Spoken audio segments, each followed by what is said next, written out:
on va faire un petit test pour voir comment on peut utiliser la bioinformatique. En effet, dans le cas de l'espèce humaine, l'identification des allèles portés par un individu s'appuie d'abord sur une étude au sein de la famille en appliquant les principes de transmission héréditaire des caractères. Mais le développement des techniques de séquençage de l'ADN et les progrès de la bioinformatique donnent directement accès au génotype de chaque individu, comme à ceux de ses ascendants et descendants. On va donc voir comment l'utilisation de bases de données informatisées permet d'identifier des associations entre certains gènes mutés et certains phénotypes. Et ici, plus précisément, nous allons rechercher où se situe un gène dans le génome. Et pour cela, on a la séquence. Donc ici, on s'intéresse au gène TAS2R38 qui code pour le récepteur au phénylthiocarbamide. Donc cette séquence, on va la coller sur le site BLAST qui est en ligne.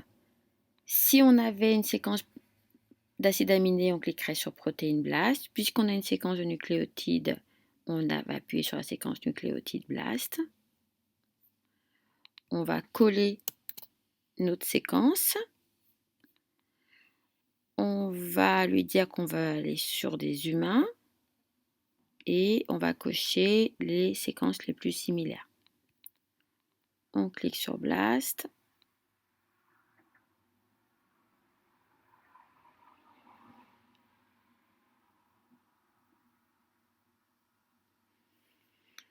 Et là, nous obtenons 13 séquences qui correspondent à la recherche.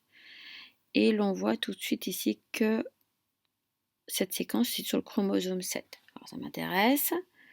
Je veux en savoir un peu plus sur le chromosome 7. Je vais donc aller voir dans Gènes.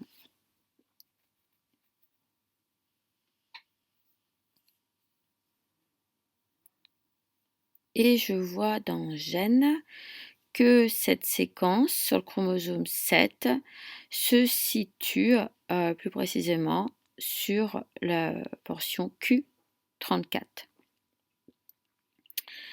Donc, je peux aller voir ensuite une version graphique. Et ce qui m'intéresse,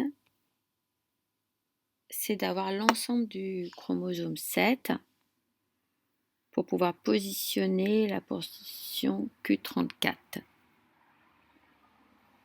Donc ici, je me retrouve bien sur le chromosome 7. En effet, je suis sur le chromosome 7 au niveau de la portion Q34. Et là, je vois le gène TAS de 38. Et je peux avoir une information sur ce gène. Voilà. Merci.